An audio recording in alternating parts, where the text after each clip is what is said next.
Thank you, Mr. Chair.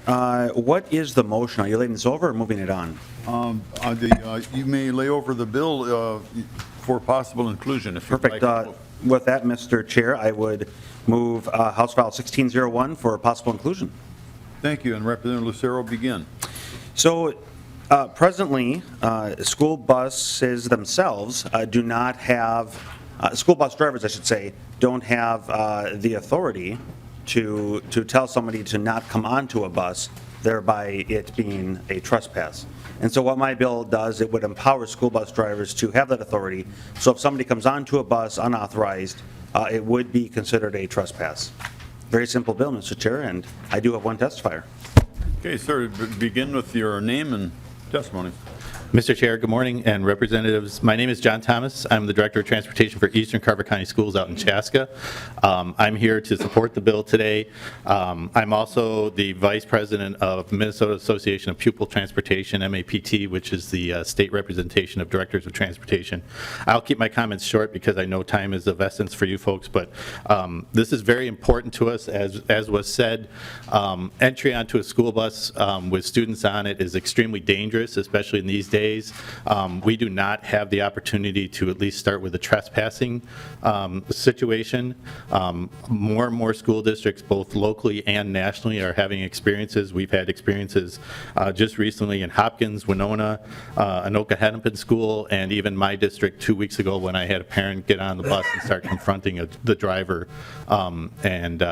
Anytime this situation happens, we have to look for laws that are even more extreme and take more time, like public nuisance or obviously physical harm or things like that. And it would be very important to us and extremely helpful to us to have trespassing be available to us. So as I said, I'll keep my comments very short, but I am here to support this because I believe it's very important to the student transportation system.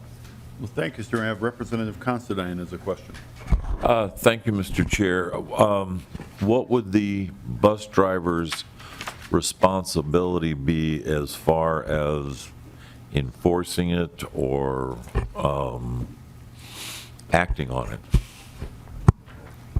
Representative Lucero? Thank you, Mr. Chair. I don't think that the school bus drivers themselves would want to physically stop somebody, but this empowers them to then call officials, law enforcement, et cetera, if somebody is on the bus and refusing to follow the school bus driver's orders to get off the bus. They're now empowered to at least have authority and law backing them with that directive. Follow up? They don't now? They can't call the police and say, get this guy off my bus? Representative Lucero? Thank you, Mr. Chair. They might, but it wouldn't be under a trespass. So this grants them that authority. So if they were on there and they're performing some other disruptive behavior, they could call law enforcement maybe for some other reason, but not for trespassing. Oh, thank you for clarifying. That seems reasonable. I'll support it. Representative Hilstrom? Thank you, Mr. Chair, and I just want to make it clear that this does not apply to pupils, school employees, or volunteers. These are people that have no business being on the school bus. I want to ask the question, though, what about if a student is, for example, been suspended, or would they fall under the pupil still so that they would not be included? Or what happens if you have a student who's not supposed to be at the school at the time? Representative Lucero? Thank you, Mr. Chair, and thank you, Representative Hillstrom, for the clarification on who is authorized. And then to your question, I would actually defer to research if they could look at the statute of which pupil is defined and seeing if a suspended student would be included in that. Well, and Mr. Chair, we're laying it over so I can get the answer offline. Okay. We'll look at it once it's laid over. Okay, thank you. Mr. Chair? Yeah. Oh, is that it?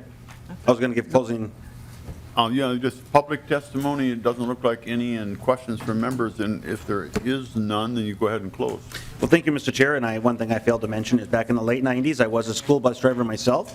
I did not have any disruptive parents or any incidents that would be inclusive of this, but I can definitely say if I had, this would definitely add to the arsenal of authority. So with that, Mr. Chair, thank you.